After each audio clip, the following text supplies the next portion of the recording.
बरसात की रात थी। सड़क के दोनों ओर घने जंगल। मोबाइल नेटवर्क कब का गायब हो चुका था। अमन ने बाइक रोकी। जीपीएस ने अचानक घूमना बंद कर दिया। रिया, ये जगह मैप में नहीं है। उसकी आवाज में घबराहट साफ थी। रिया ने चारों ओर देखा।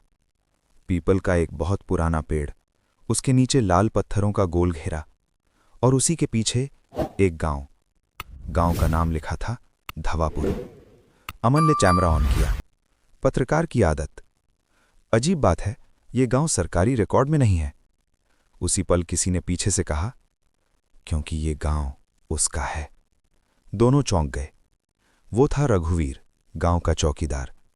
चेहरे पर डर और आंखों में कुछ छुपा हुआ। रात में यहां नहीं रुकते, उसने फुसफुसाकर कहा, खासकर अमावस की रात। अमन ने तारीख देखी। आज अमावस थी। रघुवीर उन्हें एक पुराने घर में ले गया। घर में बिजली नहीं थी, सिर्फ लालटेन। उस पीपल के नीचे मत जाना, उसने सख्त आवाज में कहा। सूरज ढलने के बाद तो बिल्कुल नहीं। रिया ने पूछा, कौन रहती है वहां?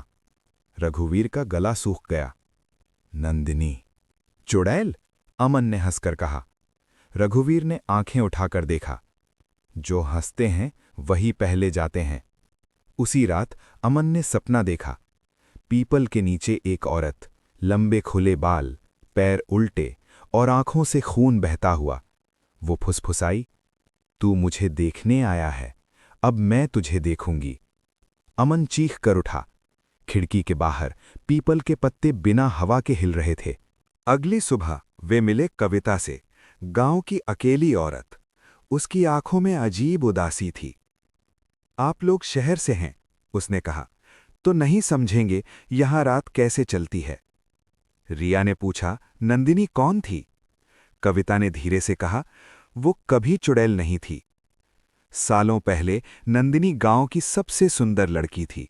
उस पर झूठा आरोप लगाया गया, काला जादू। अमावस की रात उसे पीपल से बांधकर जला दिया गया। मरते वक्त उसने कहा था, मैं जाऊंगी नहीं, मैं यहीं रहूंगी और सच देखने वालों को अपने साथ ले जाऊंगी। तभी से हर अमावस को कोई न कोई गायब। रात हुई। अमन ने रिकॉर्डिंग चालू रखी। अगर ये सच है तो कैमरे में कैद होना चाहिए। रिया ने रोका, मत जाओ उस पेड़ के पास। लेकिन अमन नहीं रुका। पीपल के नीचे पहुंचते ही हवा ठंडी हो गई। लाल पत्थरों पर ताजा खून। अचानक पीछे से आवाज, तुमने भी शक किया था, है ना? वो नंदिनी थी। पलक झपकते ही अमन का शरीर हवा में उठा। हड्डियों के टूटने की आवाज। सुबह अमन का शव पीपल से उल्टा लटका मिला। रिया टूट चुकी थी।